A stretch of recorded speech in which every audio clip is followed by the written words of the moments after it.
Habits of Grace, enjoying Jesus through the spiritual disciplines. This book is my effort to help you, whether you're new in the faith or whether you've been a Christian for a long time, to think about the kind of habits that you put into your daily life for accessing God's ongoing grace in our lives. The grace of God is not something that we just come into all at once and once for all when we come to Christ, when we're converted. But God gives us His ongoing grace in the Christian life. And Habits of Grace is about how we can keep accessing God's grace.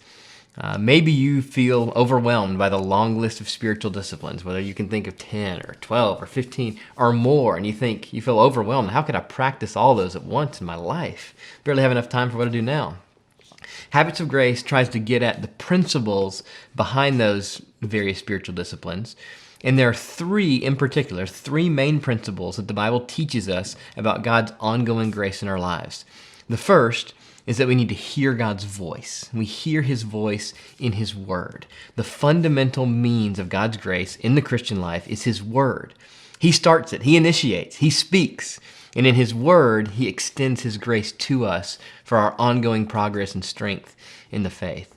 And then secondly, there's having His ear in prayer. God not only speaks to us, but wonder of all wonders, He pauses, He stops, He stoops, and He wants to hear from us.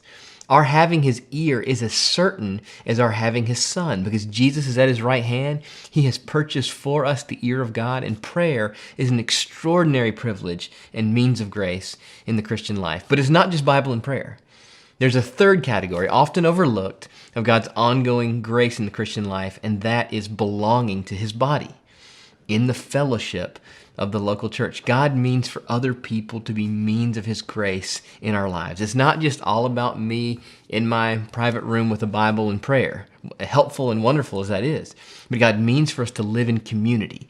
He means for others to speak grace into our lives, and He means for us to be His instruments in speaking grace into the lives of others. So I hope that you will benefit from the simple structure of hearing His voice and having His ear and belonging to His body and thinking about the various personalized habits you can cultivate in your own life for accessing God's grace in those three ways. And I hope most of all that you'll see the centrality of joy in the Christian life, that having habits of grace, these are not chores. These are about accessing God's grace, about enjoying Him, and finally about knowing and enjoying Jesus, not just going through the motions, not just checking boxes, but we want to know the Son of God. I hope you'll be helped by Habits of Grace.